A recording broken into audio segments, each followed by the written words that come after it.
Hello students, good afternoon.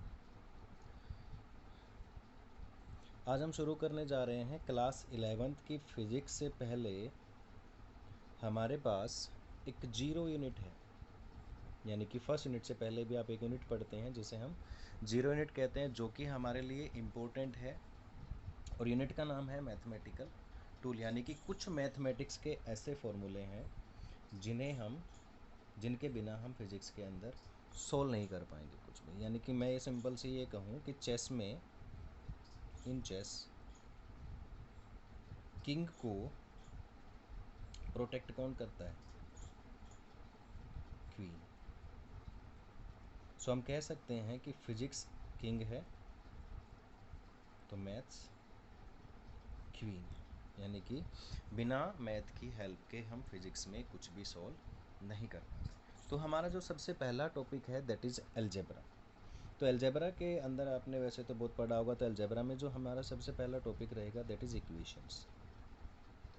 तो equation में यहाँ पर मैंने लिखा है linear equation and quadratic equation, दोनों ही तरीके की इक्वेशन आपको पता है। तो सिंपल सी बात है, इक्वेशन को पढ़ने से पहले हमें पता होना चाहिए कि वेरिएबल होते हैं एंड कांस्टेंट, यानी कुछ वैल्यू कांस्टेंट होती है तो कुछ वेरिएबल होती है। एक वेरिएबल होता है इंडिपेंडेंट और एक होता है डिपेंडेंट। ये हम जब ग्राफ पढ़ेंगे तब आपको बताएंगे कि इंडिपेंडेंट वेरिएबल कौन से होते हैं और डिपेंडेंट वेरिएबल कौन से। तो बेसिकली एक छोटा साइन देता हूँ, जैसे y इज इक्वल टू लिखा मैंने x+2। So x is independent variable और y is dependent, because x की वैल्यू हम रखते जाएंगे और y की वैल्यू आती चली जाएगी, तो इसका मतलब y को कहेंगे डिपेंडेंट वेरिएबल। तो यहाँ पर हम पहले इक्वेशन की बात करते तो हमने पढ़ा लीनियर इक्वेशन, यानी ऐसी इक्वेशन जिसमें सिर्फ एक ही वेरिएबल होता है। वेरिएबल को मैं अननोन भी कह सकता हूँ, यानी एक ही तरीके का अननोन होता है, उसे कहते हैं 2x। जैसे मैंने एग्जांपल लिया 2x+5, तो यहाँ से मैंने x की वैल्यू निकाल ली 5/2। तो एक इक्वेशन एक वेरिएबल, तो उसका आंसर भी कितना आएगा?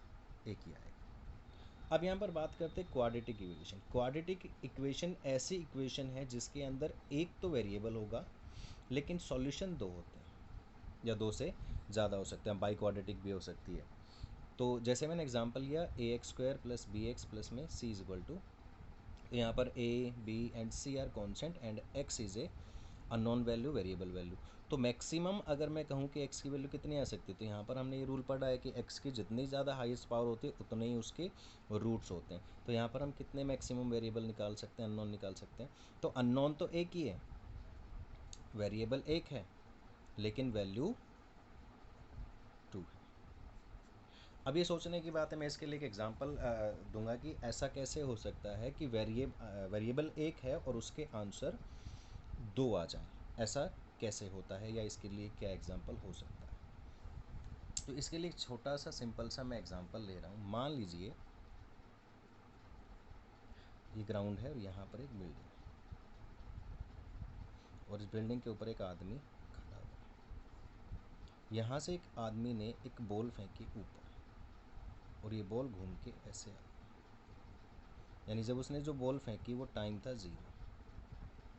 ओके, और वो बॉल वापस कहाँ गई? ज़मीन पर। अब इस आदमी से पूछा गया, अगर हाइट h है तो कि h हाइट पर ये बॉल कितने टाइम के बाद पहुँचेगी।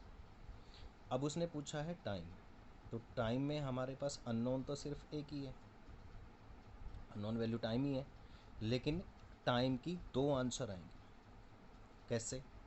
एक आंसर तो वो आएगा जब वो बॉल ऊपर जा रही थी, और एक टाइम वो आएगा जब वो बॉल नीचे आ रही थी, यानी h हाइट पर। यानी कि यही बॉल दो टाइम h हाइट पर थी, एक बार जाते टाइम और एक बार आते टाइम। तो वी कैन ईजिली से कि अननोन वैल्यू एक है, लेकिन उसके आंसर कितने निकाले जाएंगे?